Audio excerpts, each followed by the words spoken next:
Hi there, everybody. Welcome. Thanks for joining.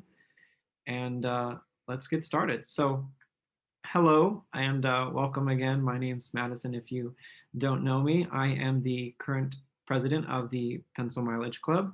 And this event tonight is dedicated to giving you all CSUF students who are interested in running for a position in the 2021 to 22 school year some advice and information, just opening the door to what it is we do, and yeah, just sharing all that advice so you can judge whether or not you would like to run for a position.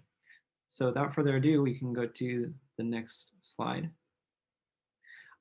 If you want to take a quick screenshot, these are all the officers who are going to be speaking tonight at this event. So if you have any questions about their roles, which are listed right next to their names, that's a great way to do so. And then you can always reach out to us through our email, which is pencilmileageclub@gmail.com, and you can address any of us as well.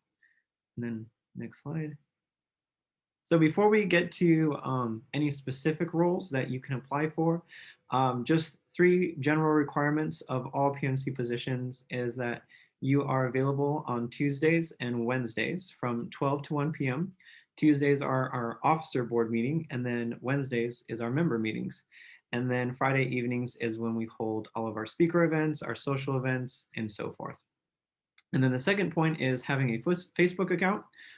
We use Facebook Messenger to communicate and coordinate events all together. So that's essential, as well as, yeah, having your Facebook account. And as part of the election process this year, we are going to be taking a look at all your Facebook accounts. So if you see an ad from us and you apply, just make sure to accept that.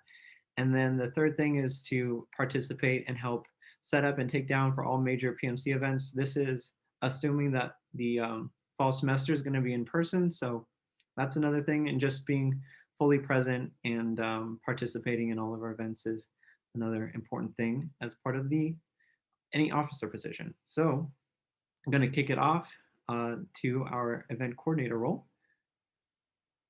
Yeah, hello and welcome. So, event coordinator is, everyone else calls it the lifeblood of the club, and I think that's very sweet. Everyone's the lifeblood of the club, but we do need a lot of event coordinators because we need a lot of events. So we end up organizing a lot of the behind the scenes sort of stuff. So what we do primarily is organize the guest speaker events, and in any case, it's just like sending a lot of emails. So you got to get real good at sending nice professional emails. And there's a template that we follow, so it's pretty easy. It's not very intimidating. There's a little bit of like the starstruck aspect for just the beginning, and then you get over it and get into a nice professional flow. And usually you have to, like when we're in person, a lot of the event coordinator's job is booking rooms, and you do that through Titan Link. Once you're an officer, you get permission to go through Titan Link to just like organize and book rooms, and you'll be coordinating with someone who is organizing the room for you, and you just make sure that it works at the time that you need and you get all the resources you need and reservations and all that. And if you're doing it virtually, then you set up the webinar link. So it's a little more simple, but still some stuff to get out of the way before you set up the event. And then you also negotiate the compensation for speakers. So usually we have just a flat rate that we offer our speakers, and sometimes they'll either negotiate more or less than that. And I've had a few speakers that have just like not wanted compensation because it's part of their job or they're not allowed to take any.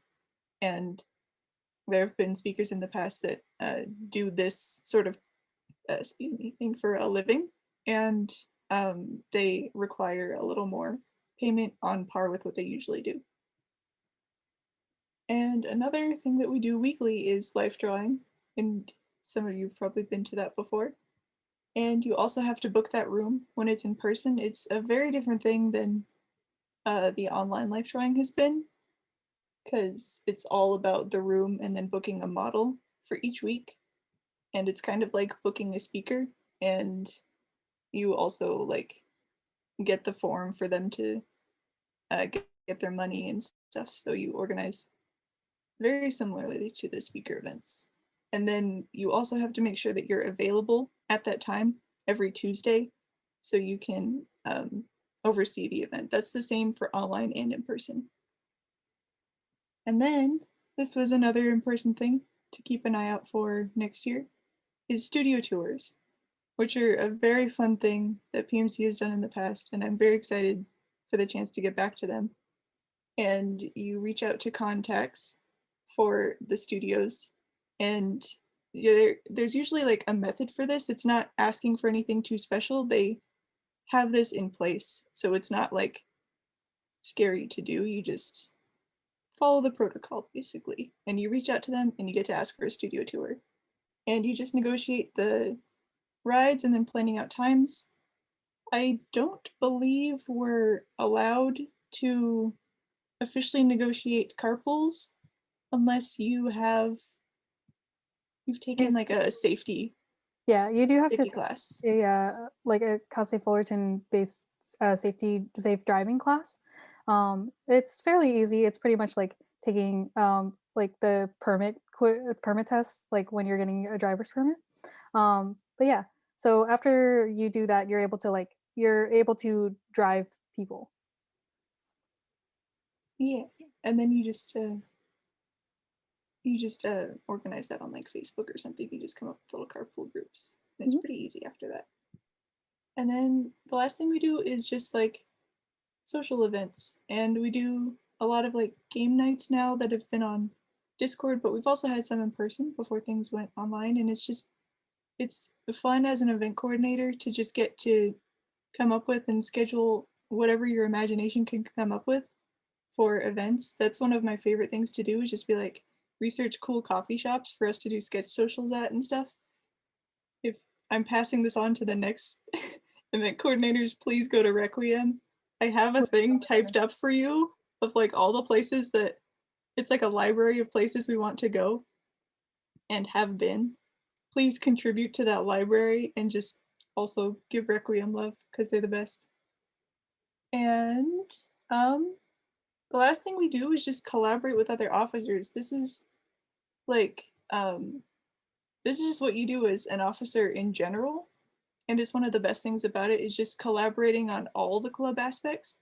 There's a lot of decisions that need to be made with everyone involved, so you get to get involved in tasks outside of event coordinating, like helping to come up with event themes and stuff like that. So it's just very fun and very collaborative all around. So you get to specialize and collaborate with other people. And that's pretty much the gist of it. I don't know if Sabi's got anything else because we were both event coordinators. Yeah, event coordinator specialist is things. Yeah, I think there's definitely things that have been different doing event coordinating like in person and online. I think that like when we went online, like things got just a little bit easier because we were able to like start reaching out to people who aren't based in LA or aren't like just here to visit LA. And like it's I think that being an event coordinator, though it's sometimes can be difficult, has been very fulfilling because everybody that's part of PMC is very willing to help when you need help, and it's super fun, and you get to make like lots of cool events and like get to see people have fun like at said events, and I think that's been just super great. So yeah, if you're interested in event coordinating, like reach out to me or Keely or Vivian. Oh, one thing I will add is that you also have to like expect that most of your potential speakers will say no. Like if you do get into event coordinating, don't get offended when people don't reply to you. It just happens. People are busy and stuff gets missed. Especially like the bigger the speaker is, the more their email is probably filled up. But the more you send out, the more you'll get back. So it's kind of just like very similar to the job application process and very similar to just like networking in general. And it gets you good practice for that sort of stuff. So yeah, it's a very fun time and I highly recommend it. And also we need a lot of event coordinators and anyone can do it and it's great experience. So when in doubt, apply for event coordinator. And then I shall pass it off. Okay. So for the two school years before this one, I served as an advertiser for the PMC, and it was just such a fun position. So to go down the responsibilities, I would say first and foremost, like it's essential to be good with meeting deadlines because as an advertiser, your work affects multiple parts of the club. It affects primarily the secretary and the social media coordinator because they're the ones that are going to be sharing the posters that you make um, in their scheduled times to post online and share it with in the slideshow for our member meetings and stuff like that. So yeah, meeting poster deadlines is really important. And then, as I said, communicating, and actually, similarly though, you want to communicate and collaborate with the event coordinators because they're going to be the ones sharing all the information with you about the events they're planning. Like, okay, this is the speaker's name. These are some of the films they've worked on. This is maybe what their preference is for the poster, if that's a thing. That's happened before where Barbara Malley, and she was doing an event. She said, okay, I want this artwork of mine on here and I want this information, this statement. So it's important to be in constant contact with the event coordinators for those events. And then just having strong communication skills in general is another important thing because being an advertiser, there's going to be some assignments where the turnaround time is pretty short. Some examples were there was like a wrong date that I put on a poster once and we wanted to get that posted. So I had to change it like within the hour. And sometimes you have, for the most part, you have more than just an hour, you know, but there are some situations where you'll have to be flexible and ready to, you know, turn around that poster and make those revisions as soon as possible in certain situations. But for the most part, you'll have a few weeks to work on those posters. And then yeah, just having strong, you know, design, a sense of design and art. And the way I look at poster design when I was working as an advertiser was kind of like a billboard. Just as, you know, a car would quickly pass by a poster, um, you want to design something that students will, you know, they might pass it by or scroll by on Instagram or pass it by on the halls, and you want it to catch their eye and have the information laid out clearly and as simply as possible. And then as for when school's back in person, hopefully next semester, you're going to want to print the posters you've designed like in the library, and then you're going to want to post them around campus and mostly around the art department and in the various classrooms. And then another part of being an advertiser is creating graphics for merchandise. So um, 2 school years ago, I was able to design the Pencil Mileage Club t-shirt and the t-shirts, custom t-shirts for our officer board, and that was a lot of fun. And then there's also pins and grad stoles, and upcoming we're going to have PMC socks, so an advertiser is going to be working on that as well. And then the categories of what posters you'll be designing is speaker events, social events, which is like our Halloween party, our game nights, drawing challenges, life drawing, and stuff like that. So there's a wide variety of things and events that we've got going on. So you'll have a lot of fun, you know, designing different posters for those different things. And then one of my favorite parts about being an advertiser is that you are a part of the process to create the mascot. So the summer before the school year, all the advertisers, they work together and collaborate to create mascot concepts. And then the vice president and the president will be looking at those and giving their notes and most likely combining elements of certain character designs together to create, you know, a really pretty Frankenstein, which is just a really, really neat thing. So I wanted to share some pictures. If you want to go to the next slide, Keely.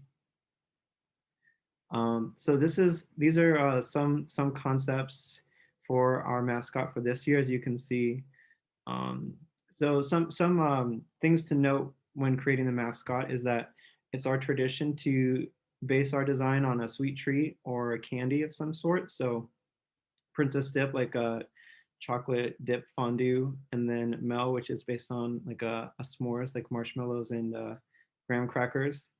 And we also try to focus on designs that we think tell a strong story and can help in the theming for our events, like our social events, which is like for the Christmas party, we decided to base it on the Nutcracker because there's the land of sweets and royalty and kingdoms and castles and all that stuff. And we thought that fit really well with our mascot, Dip. And the mascot also helps to inspire decorations when things are in person for events like our film festival. So yeah, being themed on some kind of a sweet treat and then telling some kind of a fun story. And what we do is, as you can see in the upper right, is where Melinda's, mixing and matching the different costuming on Mel and deciding, which ones we're going to keep. And then we play with the proportions, the color scheme, the costuming. There's a whole bunch of stuff. So it's a very big collaborative process. And mascot goes through various stages of creation. And then if you want to go to the next slide, Keely.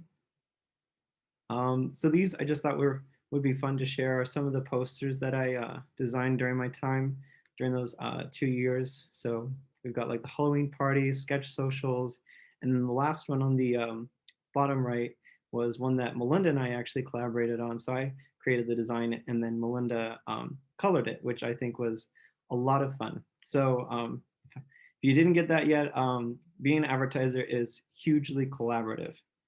And then if you want to go to the last one for what I have to say, the benefits. It's a really neat thing to be to visually represent the Pencil Mileage Club and have your designs, shown and posted on the walls. I think that's just really cool to see my posters like on the walls. I was like, wow, that's so cool. People see that. And then this was the t-shirt design that I made 2 years ago. And when everybody had those t-shirts on, it was just such a special feeling. So you get to create art for a wonderful club that impacts people and people are going to remember, and it's just a really wonderful experience. So I'd say there are a lot of benefits to this role, and I may be biased, but I think it's just an amazing one. So there you go. That's the role of an advertiser. And then I'll pass it on to Sami, secretary. Hi, everyone. First of all, thanks for coming. I'm really excited to see everyone here. So for secretary, we're basically the voice of the club, and everyone's work, event coordinators, advertisers, everyone's like event planning, it all comes down to this. This is where we get all of our information for where to send things out. So mainly we work in 2 different applications. So Google Suite for sure, and MailChimp. So for Google Suite, that's where I create the weekly meeting slides in Google Slides, just reply back and forth to any emails, and then take notes at officer meetings. And then MailChimp I use to create and send the newsletter. I've started creating event reminders like Zhuang used to do because I really like that she did that. So I started doing that too. And then we also send out the officer meeting notes from there. And then anything else is just like looking for other opportunities for members, like internships, things like that. And in person, I'm sure there's going to be a lot more of like different things. So like studio tours and things like that, creating Google Forms for those things, creating Google Forms for the drawing, voting for the drawing challenges, things like that. It's a lot of little things that kind of come into your role, but it's really fun. And on the side right there, that's MailChimp. I decided to include it because I think a lot of people might be more familiar with Google Suite, but not MailChimp. And it's just a really cool and easy application to use. Like once you get the hang of it, it's a breeze. But yeah, secretary is really rewarding and really fun. We just kind of get the message out there, and it's just a lot of fun, and I really love it. And I know whoever takes over this role is going to love it just as much as I am, and you'll get the hang of it. It's going to seem like a lot at first, but it'll be totally manageable. And I'm just really excited to get to kind of help the next person along. So yeah, and also just know you can lean on any of the other officers and ask them, for an advertiser, asking them if they made a certain poster, where to find it if you can't find it. Right now we're doing a lot of Zoom links because of the virtual format. So asking for Zoom links, things like that. Don't ever be afraid to ask a little bit more about an event if you're unsure of how to make how to make the caption or how to make the descriptions for the slides. And then also what's really helped me is working closely with Sam, our social media coordinator, because she and I are basically, we're both the voice of the club and we get a lot of the word out there, and she comes up with some amazing captions that I have definitely used time to time. She just does such a great job, and yeah, so that's really helped a lot. And yeah, it's just, yeah, sorry, it's just really rewarding to work with everyone and to be able to have that opportunity. So yeah, that's kind of it for secretary. Hello, now it's for historian. And to add on to Sami, Sami's a great secretary. And I think if you want to be secretary, there is also a very selfish reason you can do it for a good reason, is that you can be very up to date with events about PMC and very up to date with resources. And in the end, that really, really helps you. Having secretarial skills is something that a lot of studios really like, especially if you're interested in going to production. So for sure, go into secretary if you're into that. But for sure, any position at the PMC can definitely help out with, getting more involved with the school and the industry. So for sure. And I think historian is also an amazing way to also get involved. If you're, a little more nervous about corresponding and being, the face of the club, you can totally hide your face behind a camera. When it's like in real life, you photograph a lot of like in-person events, and for Cami, our historian this year, there's a lot of Zoom photos taken, and she's been doing a great job at that. And basically, after every event, you also always try to like get around like 100 photos or so. That sounds like a lot, but in the end, you whittle it down to like 20 photos that you actually use to post. And also, you have another historian partner usually when it's in person. So don't worry about stressing out. It's more like having fun, about like trying to document like memories just like this. And you would edit them to the Facebook page. It's not really required for you to have a camera, but it is very much encouraged to preserve like the quality of the photos and professionalism that the club has been representing. So yeah, you don't need anything fancy. A lot of phones nowadays are really good too. So as long as you edit them and make them look clear, then it will be good to go. And Vivian, do you have anything to add? Yes, I wanted to say that for historian, there's also like requirements for how to organize the folder. Like the previous historians will share a folder that all the previous historians used to put their photos into. I'm using photos a lot in the sentence, but yeah. Historians don't have a folder on the PMC drive because photos are really, really big files, especially if you're taking them on a high quality camera. So we just have a folder that's been shared around. There's some requirements that we have on how to label and organize them. That way it's easier for the whichever historian decides to post them onto the Facebook page. But of course, like the previous historians will always ease you into it. We're not gonna like throw you in the pool and expect you to learn how to swim immediately. Something else that we do is that we will clip together videos taken at events. So specifically for like some of our bigger events, like our speed draw social, occasionally we will take videos with member permission, of course. And then we'll put those together into like a little kind of reel type of thing for the club to see through at meetings. They'll also edit any of the fun videos. So like this year, if you remember at the beginning of the semester, or I think last semester, my sense of time is kind of weird. Our current historian, Cami, put together this really fun officer introduction video for all the members to get to know us. That was a really big collaborative effort, and that's also one of the responsibilities.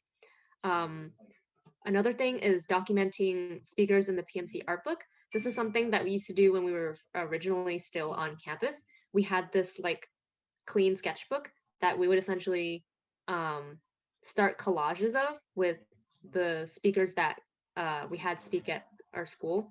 So we would like take a Polaroid photo of them. We would ask them to draw a little like illustration in the sketchbook, and then I personally didn't have a big of a hand in the PMC art book, but I know Sao did. Sao did an amazing job for the speakers that we had.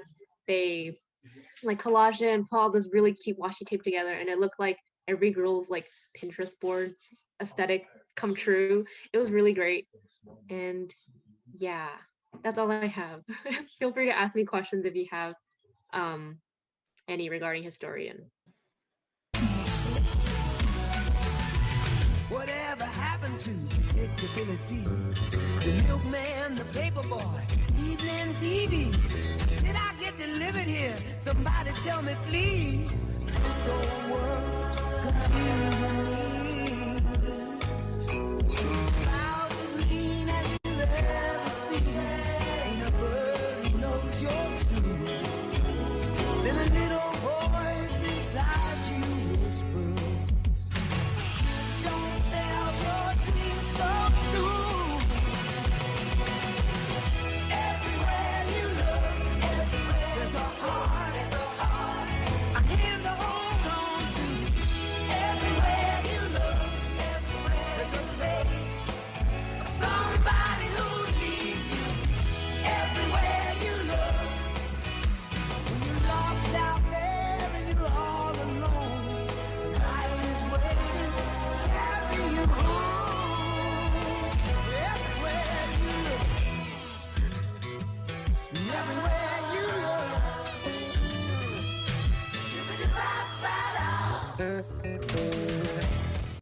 It was just very fun to make, and it was very well put together. There we go. First off, amazing video. Every time I watch it, a sparkle in my eyes. Okay, but hey everyone, my name is Jerry. I was AICC rep last year, and yeah, I really love this position. I think it's kind of like an underdog position. People are kind of like, what is that? It sounds kind of, I don't know, like corporate. I don't know. Maybe that's just me. It's like the AICC is sort of this like abstract acronym just floating around. So let me just explain that real quick.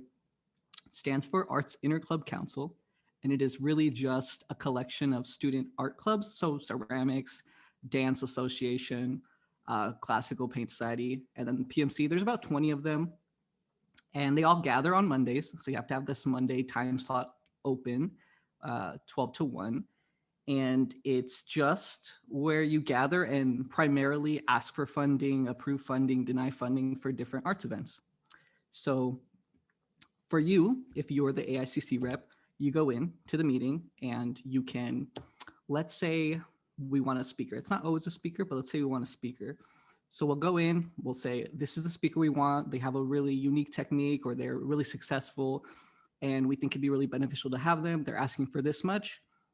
A quick PowerPoint presentation, 5 slides usually is what I had. There's like a little example right there in the bottom right, which is just like says, I don't know if you guys can read it, but it's just like Benson Schum is an artist at Walt Disney.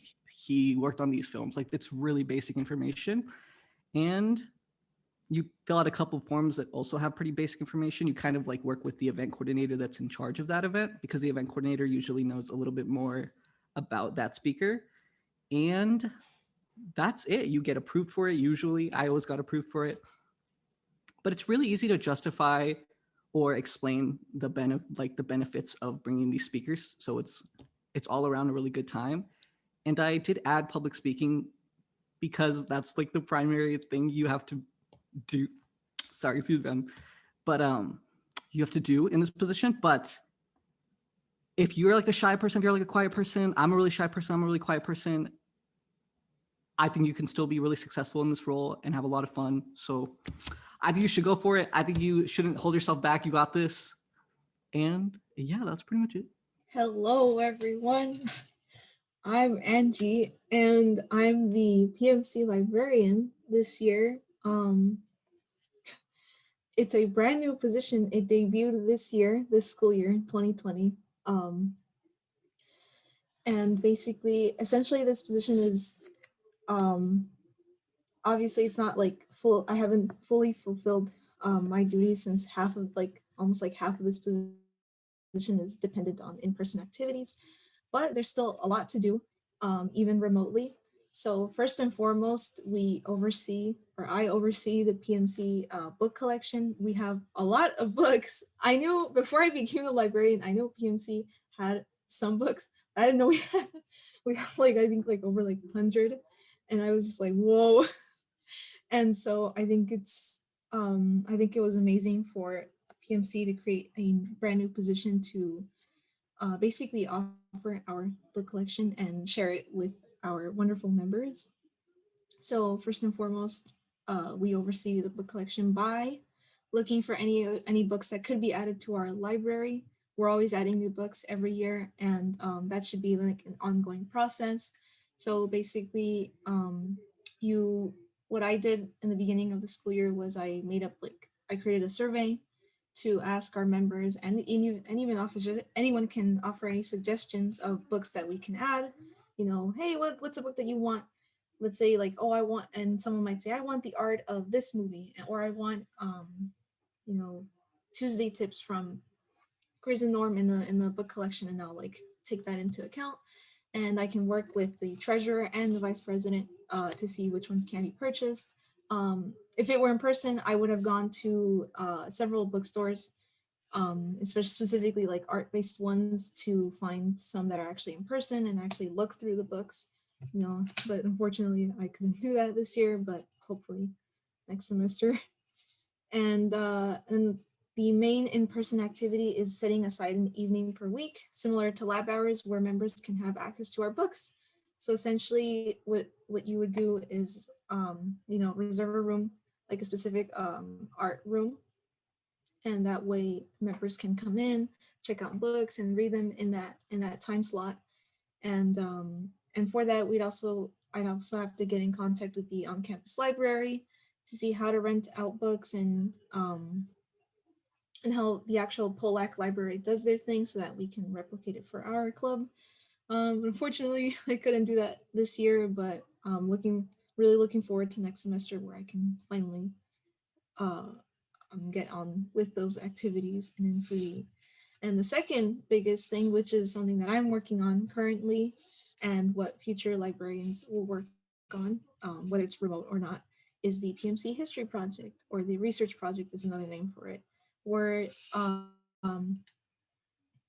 you record and compile information that pertains to PMC's history, all the way back to the beginning, 1996, to the present and years coming forward. This is an ongoing project. There's no end date to this, of course, like PMC does not have an end date. PMC is not ending anytime soon. So hopefully we can,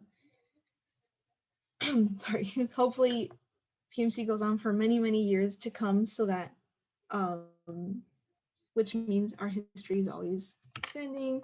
You know, something good that would be to be included for PMC's history is how we went around the pandemic, how we dealt with the pandemic and everything. That's going to be a whole chapter in the PMC history book.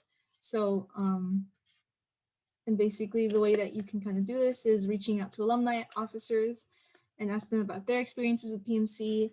I've already reached out to many alumni like James Lien, who's the student who created the PMC mascot. I think it's pretty amazing to be able to get in contact with such impactful officers who have created certain things that have really made PMC truly iconic. And you can also work with the historian and the social media coordinator to display the club's history on our website. And just other side tasks that you do for this position is also working on like amplifying diversity in our club, and also amplifying POC artists' voices. After seeing Jackie, the previous VP last year, when she created the Black artists presentation, I was so inspired to create one for Latinx artists. So I did that. I worked with several Latinx officers in our club to create a presentation. I was so proud of that. I thought like it feels so I felt so accomplished to be able to work on such an amazing presentation to honor and amplify Latinx artists. And if you will be the librarian one day, I highly suggest that you create another presentation like that. not only event coordinators create presentations, anyone can create a presentation. So, you know, it's always great to be able to do things like that and work with art history. You know, the librarian has several responsibilities are like historians. So I love art history, so I loved working on that. And yeah, also you also have to be really good at writing. Getting in contact with alumni and other people requires good writing skills, and having to compile all the information of PMC's history requires a lot of writing skills. And yeah, highly encourage anyone to apply for this position, even though it's really new still. I've had so much fun like working with previous alumni and all the officers in this school year. This is such a wonderful experience. When I was offered this position, I was like, whoa, like this is a brand new position. Like, I don't know if I'm gonna be able to do this. Like, I have no one to really like talk to or ask for help, but like this is the best decision I've ever made. Honestly, it's such an amazing experience to work with everyone in this club, and I'm so grateful for it. Here's a couple of examples of the work that I've done. So this is like the Google sheet that I created to compile like all the book recommendations. You know, you basically can create like a Google form, and then people can just put in like, oh, I want this book because this and this and that. And then here are some photographs and pieces of work that I've been able to collect from previous officers. This poster is from 2011, from the 2011 film festival. So this poster is essentially 10 years old. And I thought that was really cool. And it includes our first mascot, Ginger Ale, designed by James Leanne. Thanks to him. And the poster next to it is one drawn by Tara Johnson. She was an advertiser for us. She graduated in 2015, and that's like with the mascot Peppermint Chai. She's so adorable. I think that's like so wonderful to be like in contact with so many like previous alumni. Like you get to see like all the work they've done, and like you kind of get like a taste of like previous mascots. I think like one of my favorite parts of PMC is the mascot. I love character design and all the characters that have been like in our history, and I thought like Peppermint Chai is so cute. I love seeing her in the posters. Right. Hi, everybody. My name is Sam, and I am the social media coordinator of PMC. And just like Sami as our secretary, we are the voice of PMC. This is where the members get all of the news about events and info that we have according to the club. So the role as the social media coordinator is to post PMC events regularly on our social media platforms, including Facebook, Instagram, including Instagram stories, Discord, Tumblr, and Twitter. And it's really important to schedule these posts so that our members can plan ahead and be super hyped for our events. And another big part of this role is writing our captions for these posts so that everyone knows what's going on with the events and what to expect. And it's really important to be detail-oriented and make sure your captions are clear and to the point so we understand what's happening with the events and info. And social media coordinators work closely with the advertisers to post these flyers for all of our members. We also work with the president and vice president to double check our captions and make sure all of the info is to the point and has everything that we need for the members to know about the events. Social media coordinators effectively communicate and engage with members. Generally, members reach out to our social medias whenever they have questions. So the social media coordinator is generally the first person or first point of contact for PMC members, including our secretary. And we have to answer all of the questions that we get in a professional manner. I think that's a really key takeaway for these points. Then another key skill to have is solid organizational skills. There are a lot of flyers and a lot of captions to handle, and it's important to make sure that they're all organized so we are posting the correct event and captions in a timely manner. And it's also super important to understand all the social media platforms that we will be working on and the software needed to make sure everyone knows what's happening. And then the social media coordinator also needs to be super flexible for posts that needs to be posted like as soon as possible. It's I found that it's pretty often where I have to post like last minute updates on flyers and information that we may get like last minute. And it's really important so the members get all the info that they need to enjoy our events. And over the week, this position is roughly a 6-hour weekly commitment, and a lot of it goes to posting our captions and answering questions. At the very minimum, we post 3 posts per week, but since we've been online during the pandemic, the work has been a little bit more so than in person, since we have all our meetings online and all of our community is online. So super important. And if you ever find that the workload is kind of overwhelming, you're always feel free to reach out to your other officers for help, and past officers included, including me. So always happy to help, and it's always really nice to rely on your fellow officers. I think a really fun part about this role is connecting with all of you guys and meeting and chatting with all of you, helping any questions that you have about the club and making sure that you all know all of the fun events that we have planned and all the information and all the good resources that we've collected about the industry. Yep, that's the role. Please apply. We are now in our Q&A section. Check out our website too at pmcbomb.com/selections to get a full rundown of all the positions that you can apply for. And then there's also going to be a link there for you to apply for the position. Our applications are now open. I'll get the link, copy and paste it in the chat here as well. But I will let Sabi take it off with the questions. Yeah. All right, so our first question is from Cami for the event coordinators. What was the most difficult thing you experienced in your role? Keely, if you want to go first. Okay, sure. One thing about event coordinating is at first glance, it seems like perfect for introverts. It seems like a very behind the scenes role, and I'm very comfortable with that. And then you end up being the face of a lot of your events. And it is really fun, but you do have to kind of be like prepared and on top of your game.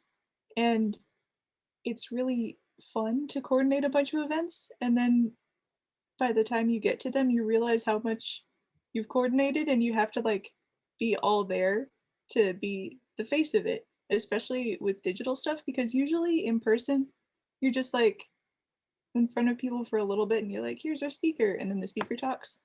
But like you're coordinating events now for yourself to talk, and I think that'll continue a bit because it's just like it's opened the door to a lot of cool events like the like Instagram lives or like little character design thing I'm gonna host soon.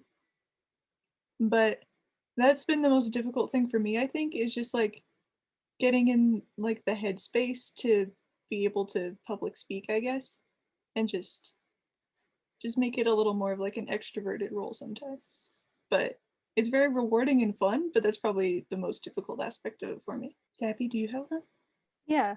I think for me personally, it's like it's simultaneously kind of one of the most difficult things, but also one of the most fulfilling things.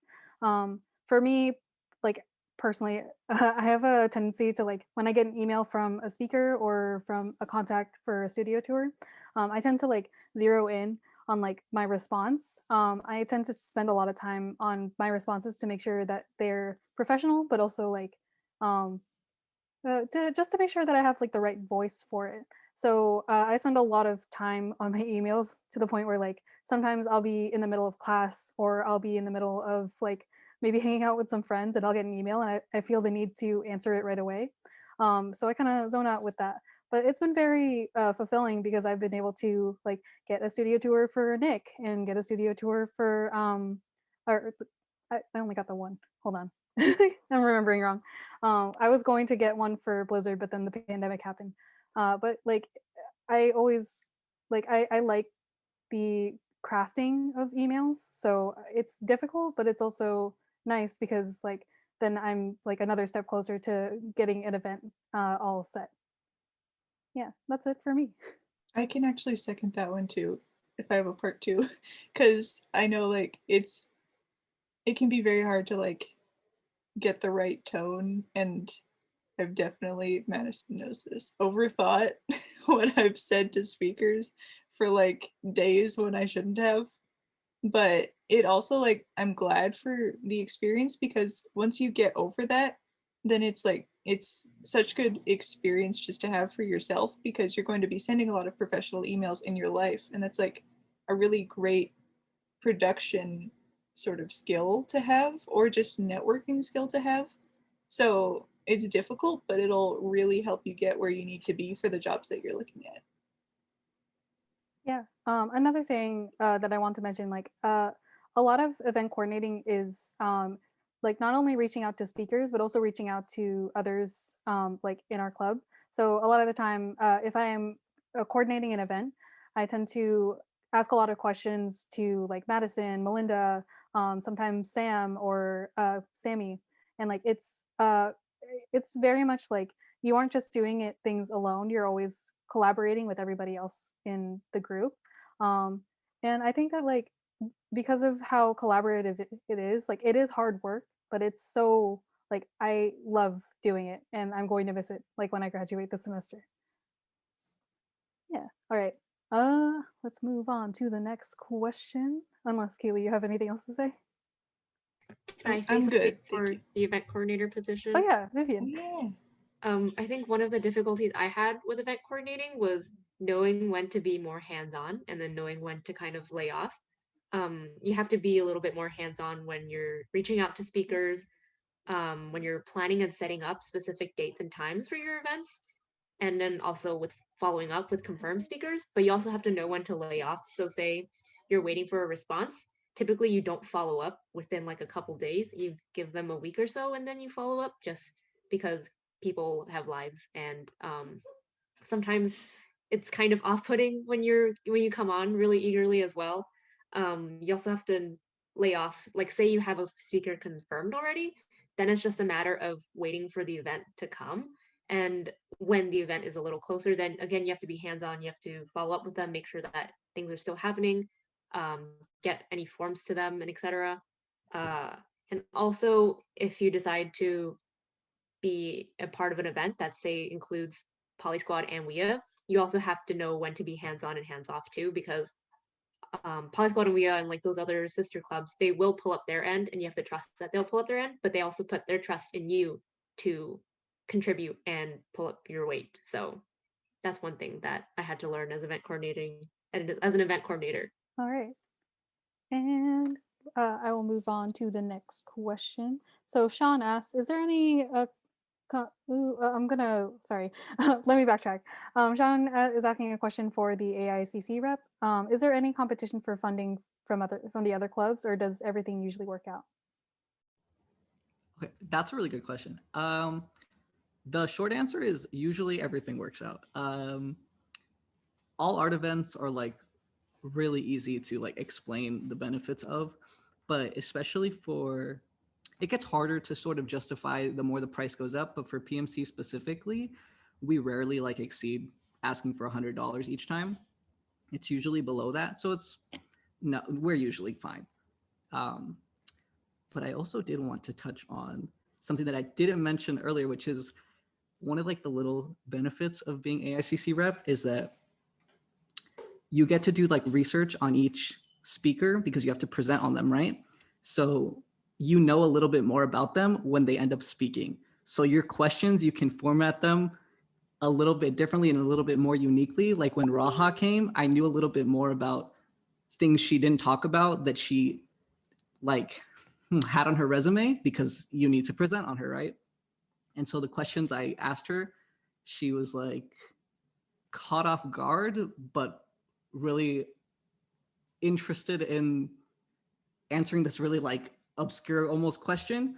So professionals really like that, like folks that research and know really specific things. I don't know, not in a spooky way, just like oh, you did this internship position. What was that like? You didn't talk about that. That was cool. So that's another little perk that I wanted to mention.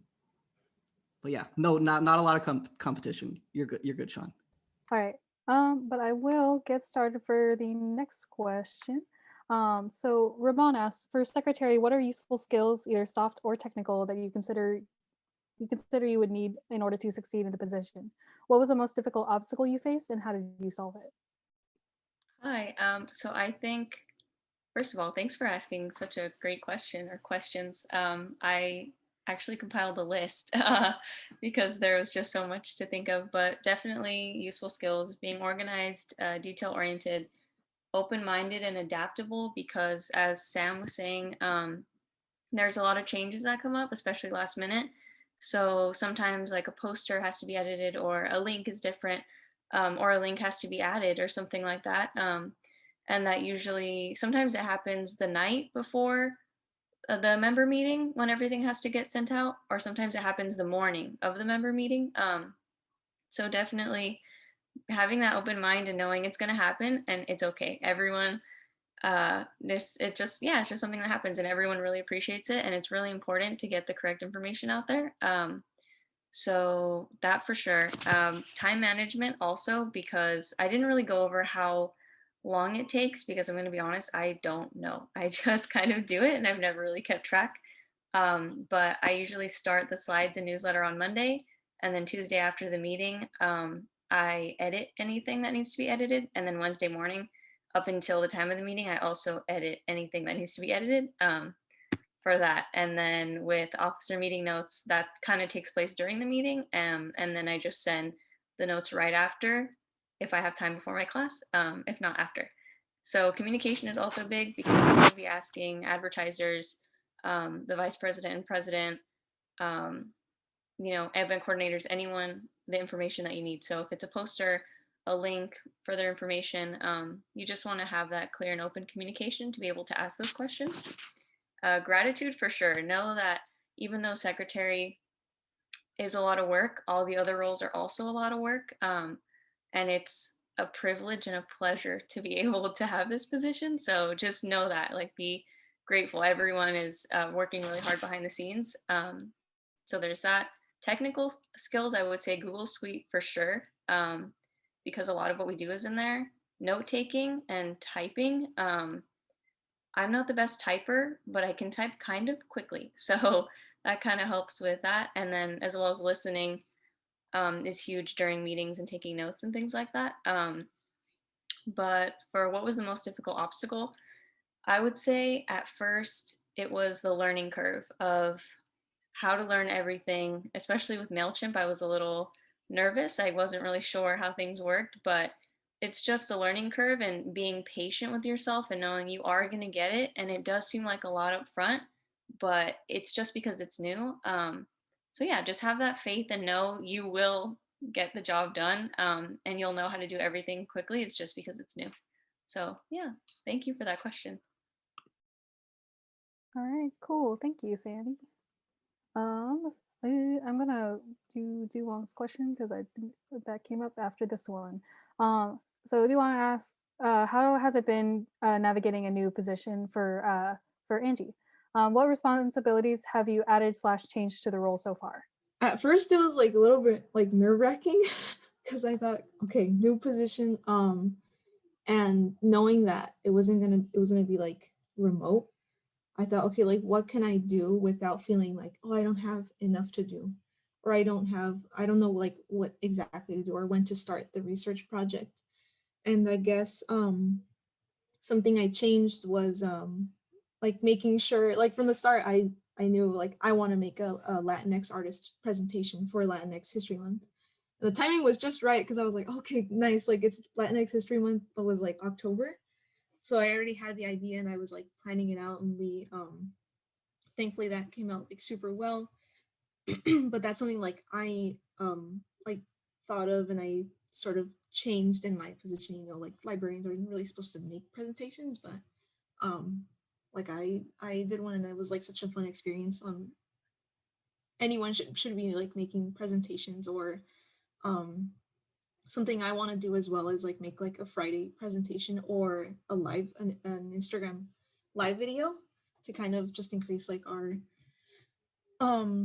like how we present ourselves like online on Instagram and stuff. Like I'd be happy to like draw for you guys for an Instagram live someday soon. But I guess it's just what else?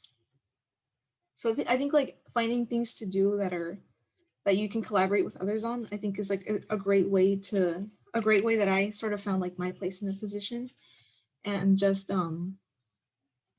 like writing up a lot of stuff, like just getting started with like how I contacted the alumni beforehand was a good idea, I think, because that required like a lot of editing, because I really wanted to like present myself well to all the alumni.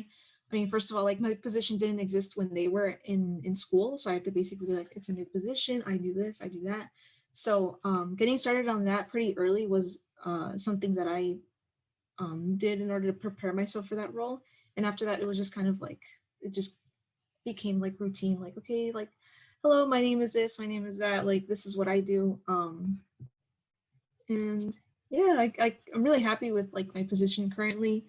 Even though like I'm always like, I want to go back in person, like I can't wait to like, you know, show our book collection to everyone in person.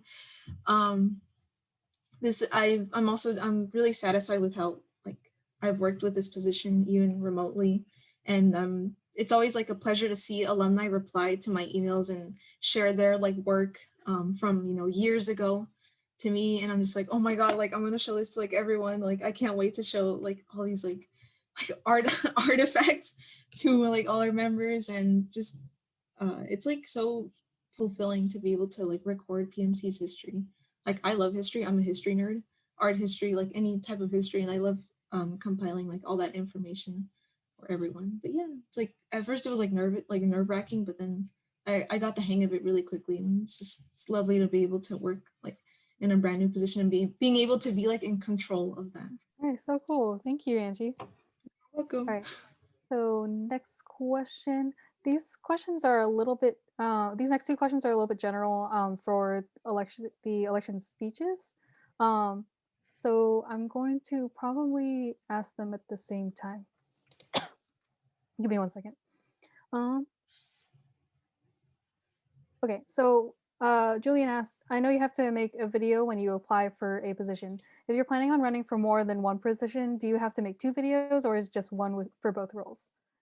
So I know that from my experience, usually when you make the speech, like you try to advertise that you want to do like a specific role out of, even though you can apply for like more than one. So if there's a certain role that you want specifically, like apply for that role only, or like cater your speech specifically to that role. If anybody else has any input. Yeah, that's what I remember from doing it, is just to lean into one and like make that known up front. And it's like, I'm sure a lot of your skills will be transferable, so it'll sort of apply overall, but then also mention if you have like a few specific skills that would apply more for certain roles, then you mention that like towards the end of your speech and say that you're also going for those roles. Yeah. Another thing for advertisers, like regarding the videos, should advertisers showcase art or designs in their video speech? Yes, I think that's a wonderful idea. That's what one of our current advertisers just did, and just made this really cool thing where like the artwork was like moving on the screen and like in the hands and everything. I was like, wow, that's really cool. So feel free to like, you know, amp up your video however you want. Use those special effects in like Adobe Premiere or whatnot. But yeah, I would share my work if I were running for advertiser. I think that's a great way to show like your design capabilities, and I think it just would further, you know, support your application. So it's a great idea. Yeah, I feel like I should mention, like when we are in person and we do these speeches, like usually we have everybody like line up and then do like a minute speech. So in that case, like we wouldn't be able to showcase that. in your video, it's like it's not really required for you to like put your art in it. It is a plus, so we get to see like your work up front. But it's like not a complete requirement to, but just like be sure to plug your work when you do that. And yeah, I don't know if anybody else has any like tips for election speeches and stuff. But yeah, it's like our main advice is to like if you can apply for up to, I think it's 3 roles that you can apply for. But if there is one specifically that you want, like go hard for that one. And then let everybody know that you want to do that one specifically. Another note on videos is it's only 1 to 2 minutes, so don't stress too much about it. And it's not like you're gonna give a speech that will change the world or anything. You're just telling your skills, speaking the truth, and being honest. So that's all it is. Yeah. Can I add on something about the video? Yes, go ahead, Angie. Because my video, I made my video and I was all like professional. I was like, hey guys, so I'm Angie and this is what I did, like, you know, or like relevant experience. I didn't really have like that much experience, like, or I feel like I didn't really have that much experience. That's why I always tell people, like, just go for it. Don't be like shy. Ramon is here. Thank you, Ramon, for encouraging me, because I remember like talking to him before I applied and I was like, what am I like, should I apply? What should I do? And he was like, just go for it. And like I tell that to everyone, like right now, just go for it. Even if you're like a freshman right now. I applied when I was a freshman. I'm barely a second year right now. And like don't feel like your video has to be super professional, or I mean not like yes, be professional, but don't be like super like, you know, stiff or anything. Just relax and talk about why you want to be a part of PMC, because that's like what I did, although like mine was just very like stiff. And I remember watching everyone else's videos and I was like, I should have been more relaxed. So yeah, this isn't like for a grade. You're not being like judged or anything. Just really be genuine and just talk about how much, like, why you want to be a part of this club, because that's what I did. I was just like, I love PMC. And yeah, don't be super like stressed about it. An anonymous person asked if we have a PMC shirt, should we wear it in the video or not, or would that be too cheesy? I say like lean into the cheese if you would like to. It's not required for you to like wear PMC merch if you want to become a PMC officer.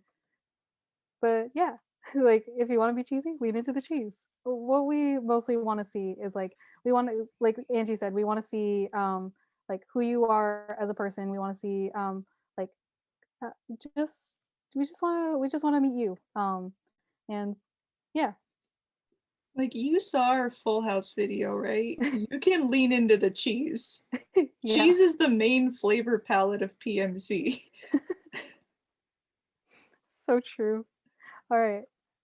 We have another question from Ciara. For advertisers, how long do you typically have to work on assignments before they have to be published? I think you would know that more than I would, Zwang, because it's been so long that I was an advertiser.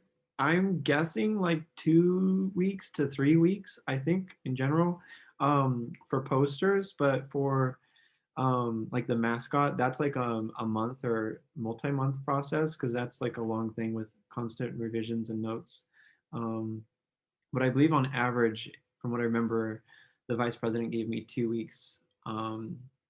I think. I don't know, what is that right, Zoan? What do you have anything to say?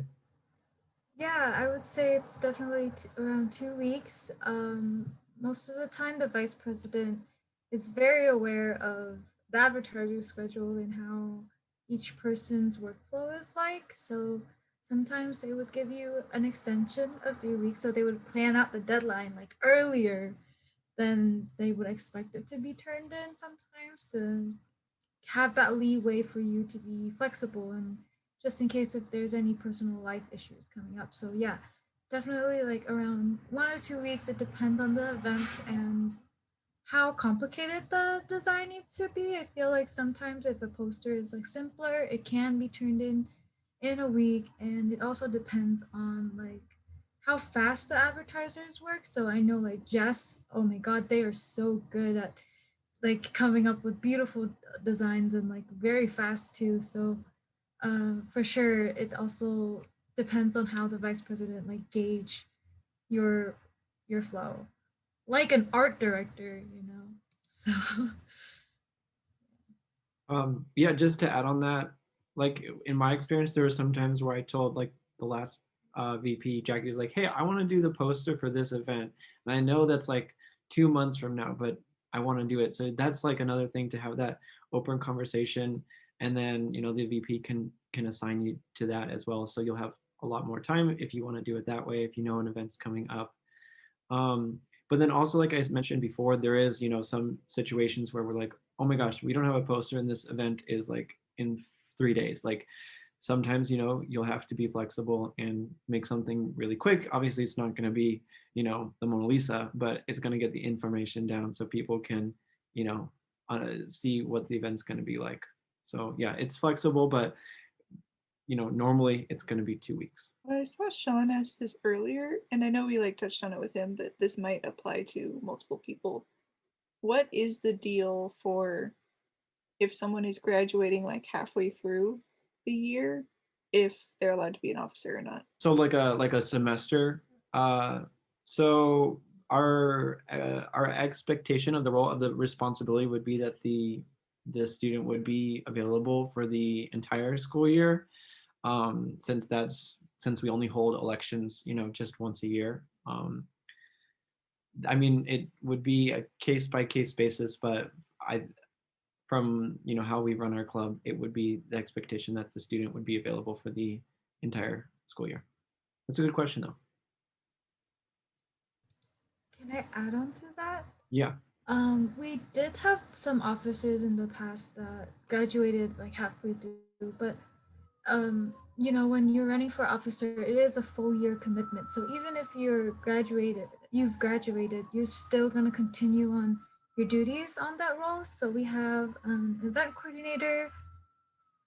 She's an alumni. Her name is Gina, and she graduated halfway through. But even though she moved away back into the Bay Area, she's still like, fully committed to her responsibilities and brought in speakers and like organized getting the what is it called, the tassel, what is it, the graduation thing. Stole?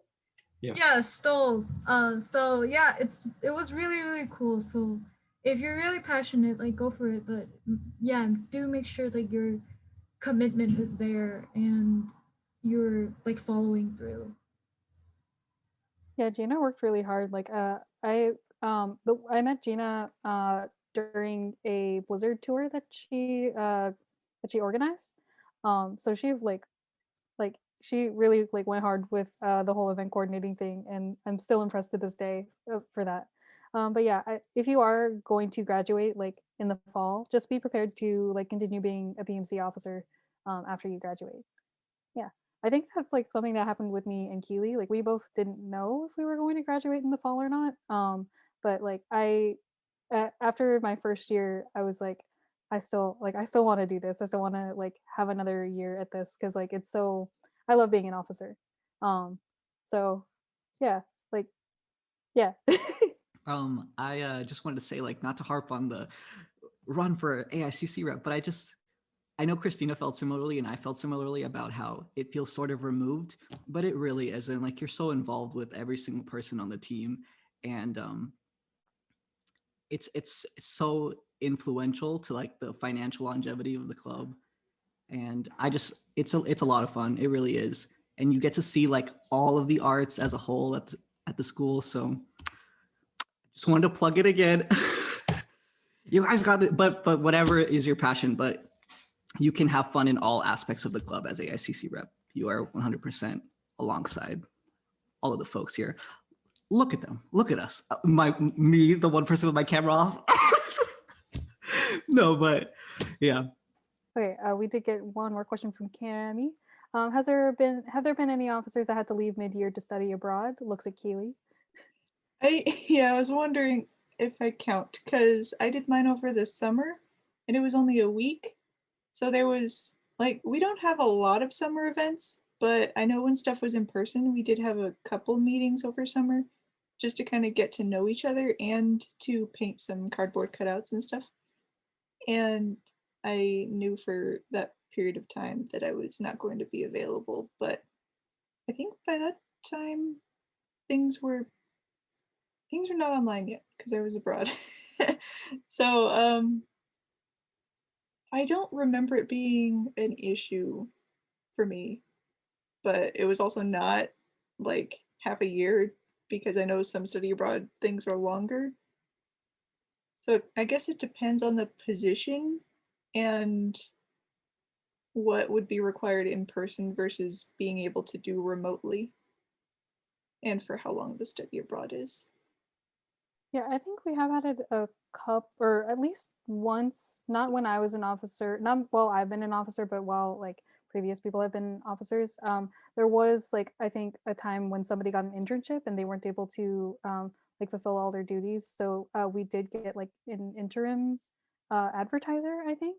I don't know if that was anybody here or if anybody knows who that was. But it is like very conditional in that case. And we're able to accommodate for that. Tracy asks, is there anything else we should add to our videos, including our skills, experience, and our love for PMC?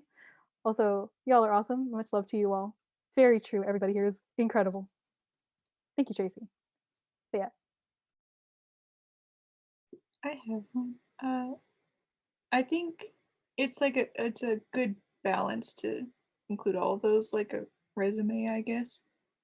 It's good practice for resume making. And I think like early on when I didn't have a ton of experience, I was president of my high school anime club and stuff. So you can like, if you don't have other stuff yet, you can like call back to stuff you might have done in high school.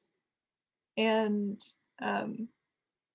stuff like leading a team or just like if you have a job that was very organizational, I think that would be good relevant experience. And love for PMC is probably what got me my event coordinator position, because I kind of leaned into that because like that's what we want, is someone who like I came here for PMC and that's what I was going to dedicate my time to. And we want to know that others think similarly, I guess, and are going to really fulfill that aspect of the role, because it is like a little family and we all have to work very hard together, and to do that we have to care very much about the club. So I think that is very important. Just to add into what Keely was saying, I agree with that. I think it's really easy in all of our roles to cut corners if we really wanted to. But your love for PMC really shows through when you don't, and you really go that extra mile and you really put in the time, which everyone does. And yeah, so definitely like your love for PMC will show through your video and it'll show through your role. Also, just in general, like in structuring your video and your statement. So another part of the election application is to write like a short little statement, like 250 words about yourself. Like I mentioned before, the link to pmcbomb.com/elections, there's job descriptions for each role. So as you would for like a job application in your cover letter, see if you can find certain words and tasks and skills, and find like, hey, how have I communicated with these people?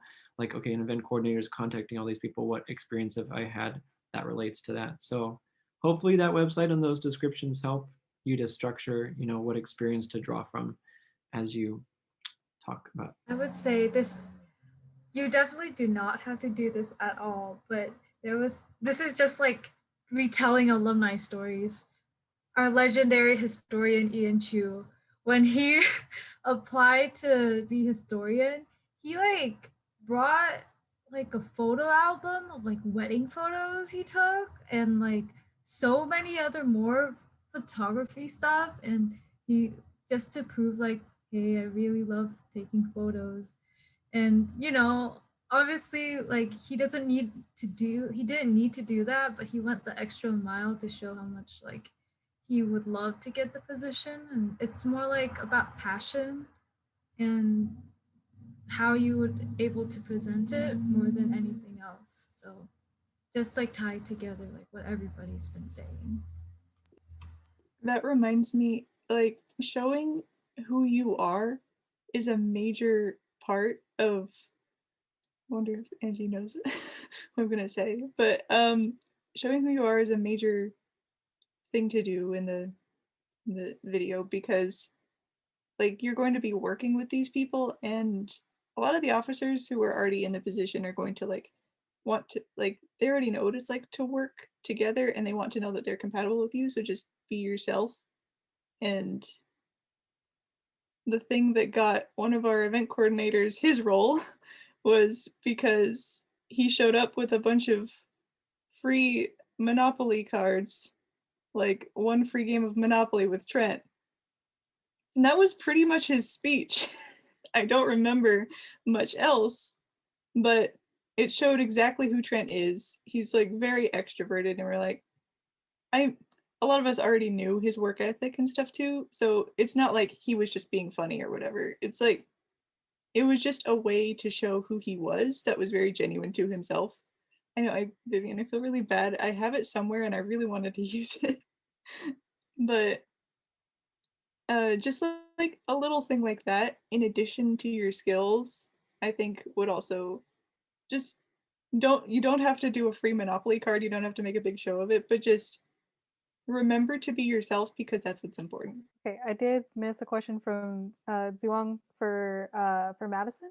Duong asked, how do you balance keeping PMC with PMC your priority with work, senior level classes, and personal life, Madison? That's a good question. Zuong, thanks for asking. Okay, in a way that it will apply, you know, like to all roles. And I think like as president, like there's a lot of working in each role and working with everybody as well. So I think this can apply.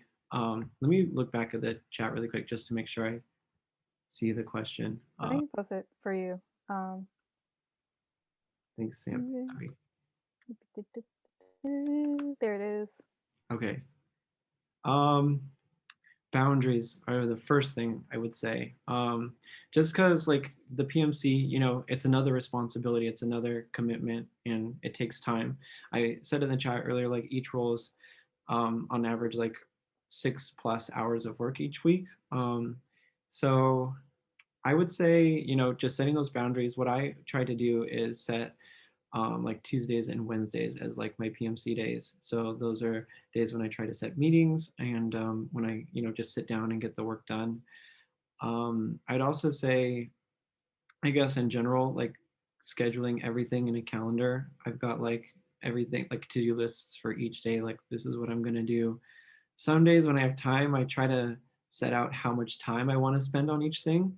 And I found that to be really liberating, because if you say like, okay, I'm going to spend 2 hours on this, even though the deadline is like, you know, a ways away. And if you don't finish everything in those 2 hours, move on to the next thing, because you're not going to just be sitting there. So, you know, just try to break things down as much as you can.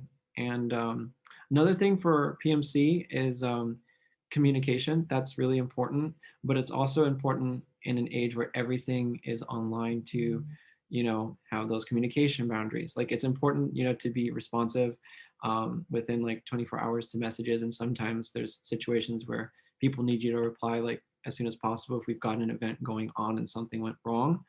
But like, for example, when I was working as a story apprentice artist for Netflix, I did not respond to messages until after, because technically I was at a job, you know, I had those work hours.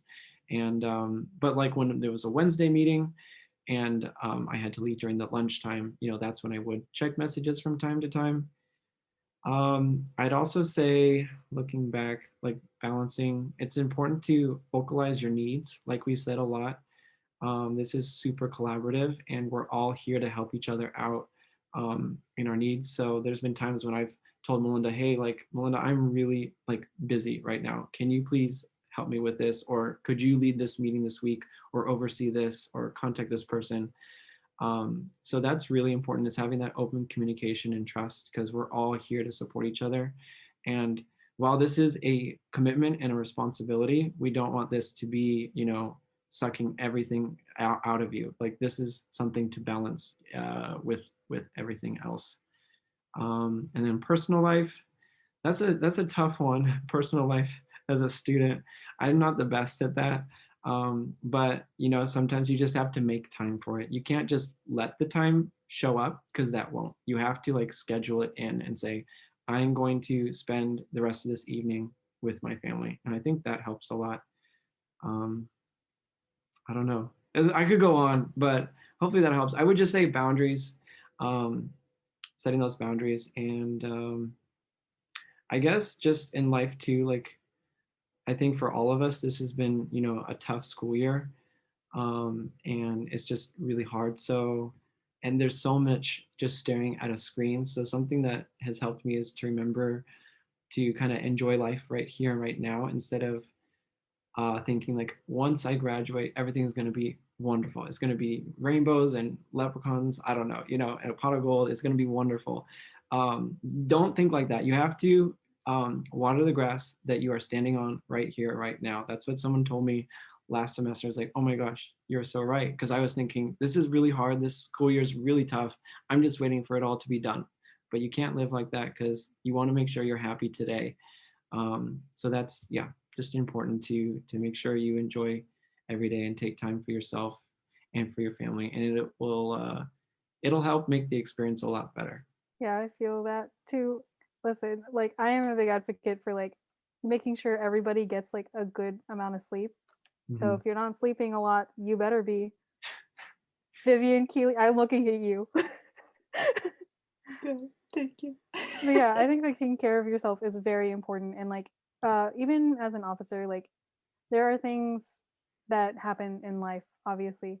But like keeping communication like with everybody and like letting them know that there are things going on, like that is important. And also like I like me personally, I've gone through a lot like this past year. But everybody here has everybody that's an officer right now and was an officer last year have been like so kind and so supportive. And they've been very helpful like through all of that. And I'm so grateful for that.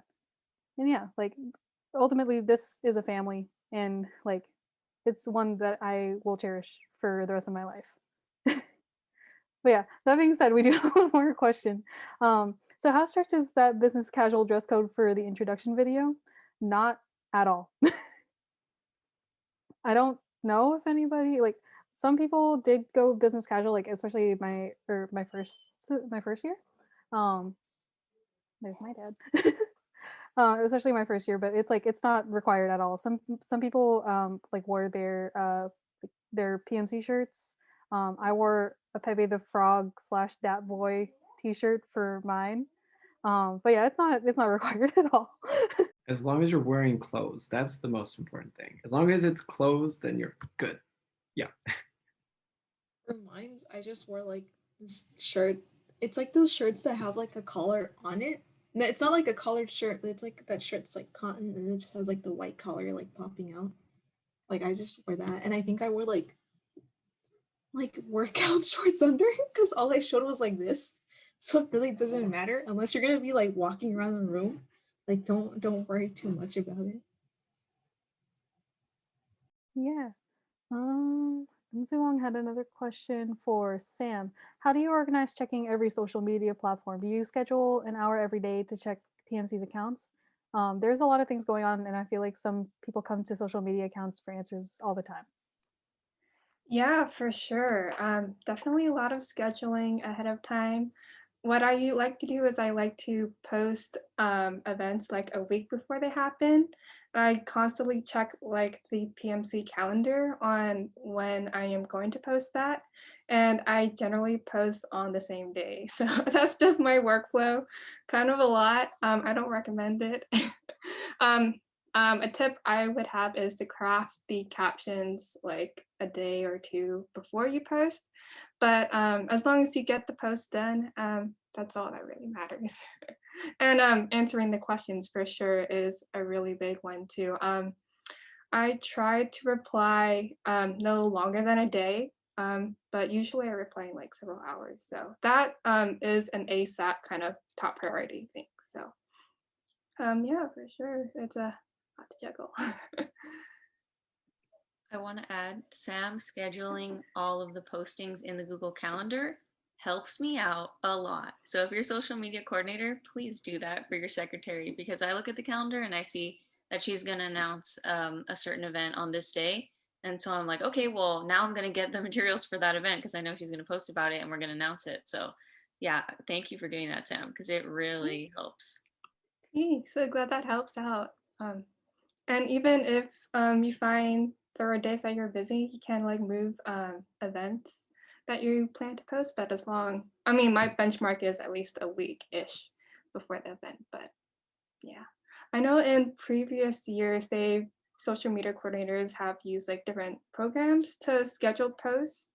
But I think using Google Calendar is super helpful. So all the other board members can see what's happening on when is the next scheduled post, and everyone is informed instead of like a separate third-party app that you have to sign in, and that's just more clicks.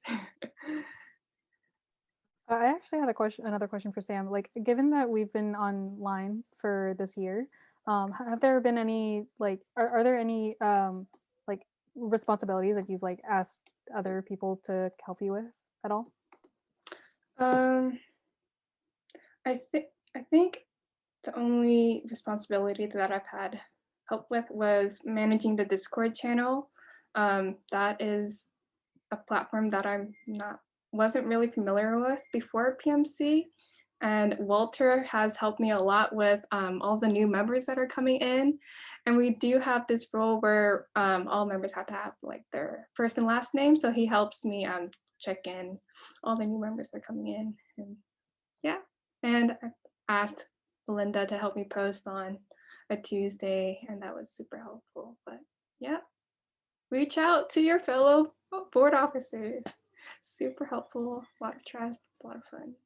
Yeah, I think I mentioned this before, but or I mentioned it in the chat, but like if you're no matter what your position is, like if you're not an event coordinator and you want to like make an event, like you can do that.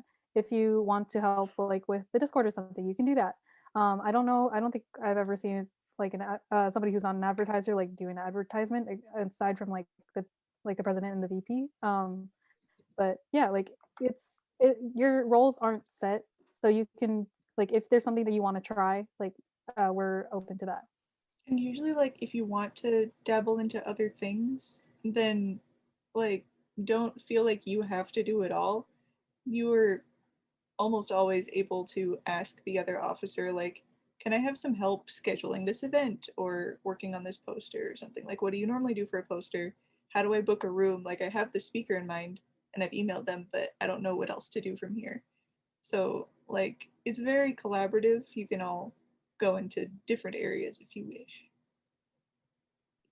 I second that. I reached out to Melinda when I really wanted Riza, and I didn't know what to do. I just said, I emailed her, I reached out to her, can you help me? And she was more than willing to take over. So yeah, I think everyone's emphasizing something really important. We're all here to help each other, especially when, you know, things are happening. Yeah, everyone is like more than willing to step in, and it's shocking how seamless it is. It's a simple yes and everything gets done. It's amazing. Second that, asking for help, like, is, you should never be scared to ask for help. Like, I felt that a little bit, but like I needed help finding alumni from like before 2010. Like before social media became big, it's pretty hard to find people who worked with PMC like before that time. So I was like, I asked like Madison and Melinda, like, hey, like, is there any way that you guys can help me like find this person, or like a professor who's like already like retired, you know, and they've already helped me like so much. So yeah, never be afraid to ask for help, and that's where like communication really plays key. Because if you're struggling, then like just say like I'm struggling. Like, because if you take long to finish something and you don't say anything, it's like it makes it seem like it's something else. So always be like open, just say I'm struggling with this. And it's better to say that you're struggling than to not say anything, or to say like I can't make it to today's meeting instead of like not saying anything. Yeah. Okay, we have another question that's a little bit situational. What happens if you are voted in for a role but end up not being able to pull through because the school brings us back in person next semester? Will that look badly upon us? I think that's a little bit situational. Like if you're not comfortable coming back as a in person and like we're back in person, then like we can make accommodations for that, or like yeah, I don't know. It's something that it's kind of situational that I think we would have to discuss like as a board. Um, but ultimately, like that, we would be able to discuss that essentially. And just to add on that, I'm pretty sure school is back in person regardless if you're vaccinated. So I know that can be scary and not everyone is able to do that. But I don't know what that means for classes. Like, I'm not sure if they'll have the same availability of online classes to where you could personally just be online and then also do PMC stuff online, or if you're going to have to be a student in person and you wouldn't be comfortable doing that. So I don't know. There's like gray area that we don't quite know yet because I don't know what classes are going to be mandatory in person. Mhm. I've also like I've heard contradicting news about like the art department because I've heard some news that like the arts department specifically is not going to be in person. But that's a lot of stuff that's not that we're not able to know for sure right now. So whoever gets voted into the next board will have to discuss that all together. But like regardless, it will like it'll be something that will be talked about like amongst you guys in the future, and something that unfortunately I don't think we are able to give an answer for right now. It's really hard to say. Like, I'm not gonna lie, it's probably gonna be a tough transition, you know, for just school in general, and then for our club, because there's so many questions like, are we still gonna have speaker events online? Are we gonna do it in person? There's a lot of questions that don't have answers right now, like yours in the Q&A section. So we will, yeah, we admit it's gonna be a tough transition, and it's gonna be a weird time for this new board, but I want you to know, like, we're all here. Like we said before, like, we're all here to support each other, and we're all going to be here to support the next board too. I'll be there even after I graduate to answer any questions and to help out whenever needed. Because yeah, we know it's going to be a weird situation going back, and how that's all going to look, what's going to be online, what's not. But the next board, we're not going to be like, oh, you know, dump it on you, that's your problem, you guys figure it out, bye, we're gone. That's not how it's going to look at all. We're all here to make sure the next and upcoming board is fully equipped to manage whatever situation we're going to be in. Yes, for sure. And like there are a bunch of us like even here in this meeting that are like were in-person officers before and went to online, and it's possible that like some of I think the majority of us who were in person like last year are going to be graduating this semester. But we like I can attest for myself, like I will be available if anybody needs to like email or like message me over Instagram or Discord or anything like that if you guys need help. So yeah. Same. Wanted to extend that offer too. And also, just like going back to the question, will it reflect badly on you? Don't be afraid to have to work with people in tough situations. This is a tough situation for everybody. So, like, if everyone is being gracious to each other, it'll be fine.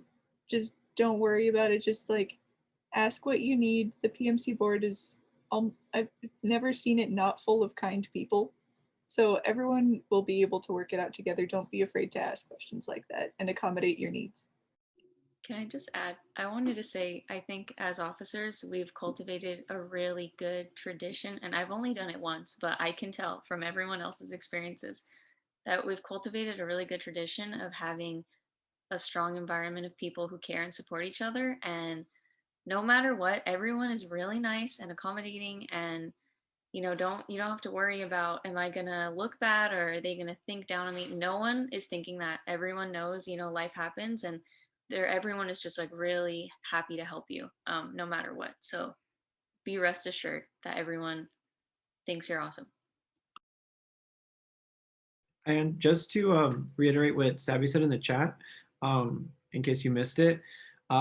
Sabi, Zhuang, Jerry, Keely, Vivian, I were all in-person officers. And that's why we're here, because we know things might be or are going to be in person. So we wanted to be here if you had any questions about in-person responsibilities as well. So yeah, thank you for mentioning that, Sabi, and beautifully said, Sami. And this is something that every officer board does like all the time. Usually it starts with the film festival and some other like preliminary meetings, but you're not going to go into this blind.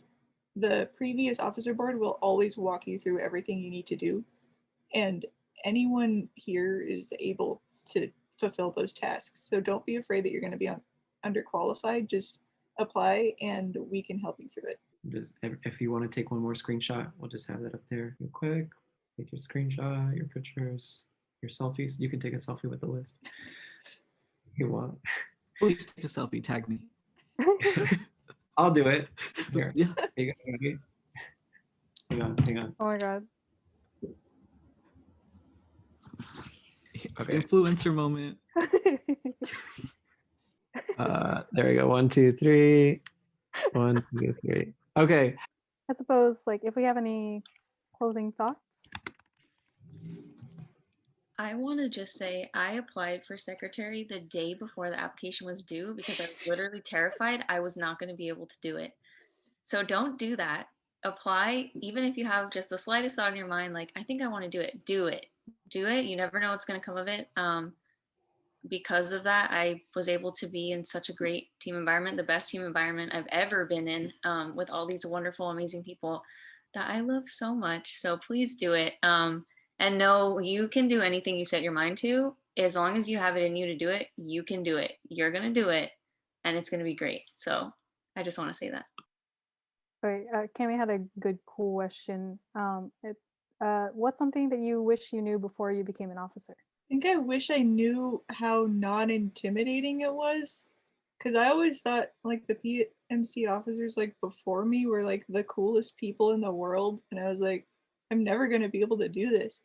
And then I was like so nervous the first time I was like doing my first speech, and then I got it, and it was just like a bunch of friends hanging out and then doing work on top of that, and it's like really fun to do work with your friends.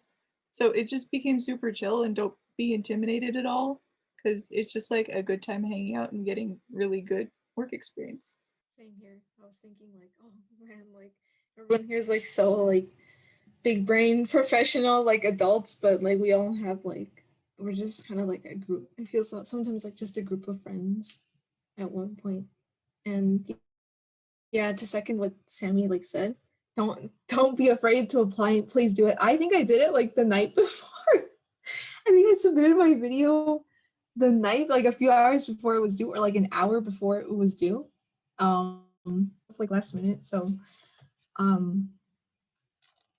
don't be afraid to apply like at all. Like if you even have like this, yes, procrastinated unite. You even have like the slightest like doubt but I mean, if you have like the slightest like wish to apply, do it. Just do it. Yeah, I think, okay, so I think that one of the best like advice that I got from like the previous officers, like if you don't know, if you don't think that you're going to get it, apply anyway. I didn't know that many people like coming in. I knew, like, I talked to like Madison a couple times before like I became an officer. And I talked to like Jerry a couple times too. So I think it also helps to like talk to us. Like, don't be afraid to like, DM us and just talk about anything. I think that's like what helped me, because I was like, I was like, how did I win like officer? I never expected to like actually be elected. But something that helped me get the inspiration was like talking to the officers themselves. Like everyone is super nice and chill. But yeah, break the ice. Just go for it. We run a social club. We're fine if you talk to us. It's a good time. Talk about PMC, talk about art, whatever you got. Like, we're here to like connect with other people. That's why we joined PMC as a member, and that's why we wanted to give back as officers. So just like go ahead and talk. Yeah, for sure. I had the same sentiments as Keely and Angie and Sabi.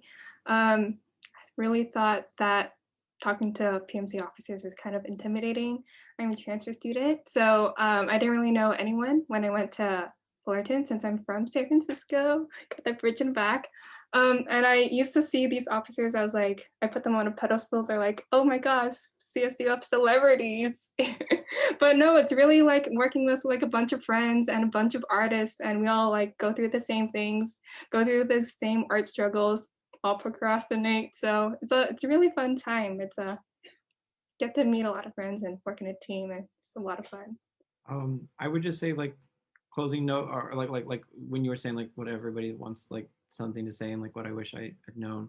I would just say like the PMC, like I didn't realize how much I would have grown in the PMC, and I think that's helped so much, just like professionally and socially. Like I was really like I didn't talk to a lot of people, but then like when I became an officer, it's kind of like, you know, that's a part of the role to communicate with people, and I think that helped so much. And then as an advertiser, that helped me grow in my art as well. So if you you know, if you apply and you get elected, this is like a 100% guarantee that you're going to grow so far, and it's going to be just, as everyone said, like a really incredible experience.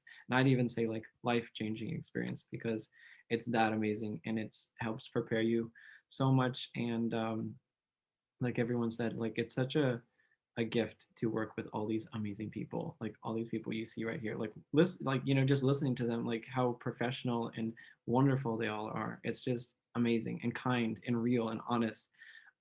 So you said it a lot of times, but it really is a family, and I think that's how we all feel right here, is that this is a family. So if you want to be a part of something like that, then please apply. Yeah. Okay. Thank you guys so much for coming, everybody, all the attendees who are here. I like, as somebody who is graduating this semester, I am so excited for all of you who are applying to become officers. Like it's such a great experience, and I hope that you have the best time doing it. Yeah, thank you so much. And remember to reach out if you have any other questions, or if you just want to hang out. Reach out here, reach out on Instagram, reach out on the Discord, reach out on Twitter, you know, anything. We are all here for you. We're all rooting for you. Best of luck to everybody who's gonna apply. Check out the link on our website. there.